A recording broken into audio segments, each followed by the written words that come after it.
ഇപ്പോൾ ഒരു സ്കൂളിൽ ഞാൻ ക്ലാസ് എടുത്തുകൊണ്ടിരിക്കുക, അവയർനെസ് ക്ലാസ് ഇങ്ങനെ എടുത്തുകൊണ്ടിരിക്കുക. അപ്പോൾ കുട്ടികളായിട്ടുള്ളൊരു ഇൻട്രാക്ഷനാണ്. അവർക്ക് ഇതിനകത്ത് സൈബർ സെക്യൂരിറ്റിയിൽ എന്തൊക്കെയാണ് സാധ്യതകൾ എന്നൊക്കെ അറിയാൻ വേണ്ടിയിട്ടുള്ള വർത്താനാണ്. ആ ക്ലാസ് എടുത്തുകൊണ്ടിരിക്കുന്നതിൻ്റെ ഇടയിൽ കൂടെ ഒരു ടീച്ചർ എണീറ്റ് ഇറങ്ങിപ്പോയി ക്ലാസ്സിൽ നിന്ന്.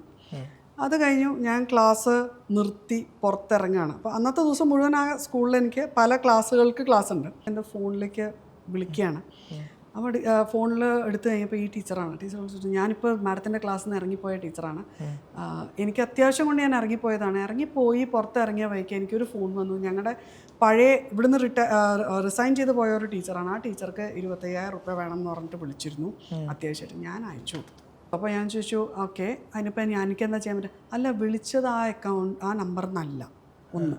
രണ്ടാമത്തെ കാര്യം, അയച്ചു കൊടുത്തതിന് ശേഷമാണ് ശ്രദ്ധിച്ചത് അക്കൗണ്ടിൻ്റെ പേര് വേറെ ഏതോ. ഞാൻ പറഞ്ഞു 1930 വിളിക്കൂ, ബ്ലോക്ക് ചെയ്യൂ, ബാങ്കിൽ വിളിക്കൂ, ബ്ലോക്ക് ചെയ്യൂ. 1930 വിളിച്ച് ചിലപ്പോൾ നമ്മൾ ഭാഗ്യം ഇല്ലാത്തൊരു സമയം വെച്ചാൽ വിളിച്ചാൽ ആ നമ്പർ ബിസി ആയിരിക്കും. ഓൾ ഇന്ത്യ വർക്ക് ചെയ്യുന്ന ഒരു നമ്പറാണ്.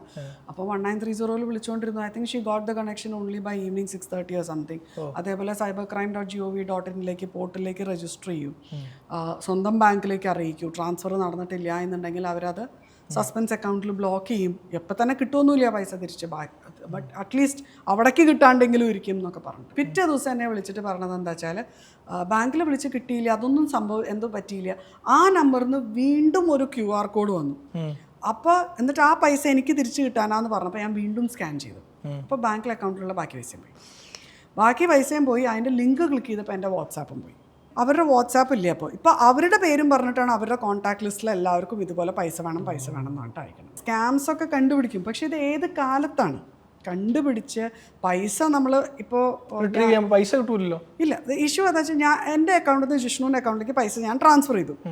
ജിഷ്ണു അത് അപ്പം തന്നെ അവിടെ തന്നെ ഇരിക്കേണ്ട ഒരു 10 അക്കൗണ്ടിലേക്ക് വേറെ മാറ്റിയിട്ടുണ്ടാവും. ഞാൻ വിളിച്ചു പറഞ്ഞ് ബാങ്കിൽ വിളിച്ച് 1930 വിളിച്ച് ഒരു പോലീസ് കംപ്ലയിൻറ്റ് രജിസ്റ്റർ ചെയ്തിട്ട് ഗോൾഡൻ അവർ എന്ന് പറയും, ഹാഫ് ആൻ അവർ അല്ലെങ്കിൽ 2 hours എന്നൊക്കെ പറഞ്ഞു. ആ സമയത്തിനുള്ളിൽ നോക്കിയാൽ ചിലപ്പോൾ ജിഷ്ണുവിൻ്റെ അക്കൗണ്ടിൽ ഞാൻ അങ്ങോട്ട് അയച്ചത് 1 lakh ആണെങ്കിൽ ചിലപ്പോൾ ഒരു 50,000 40,000 ഉണ്ടാവും.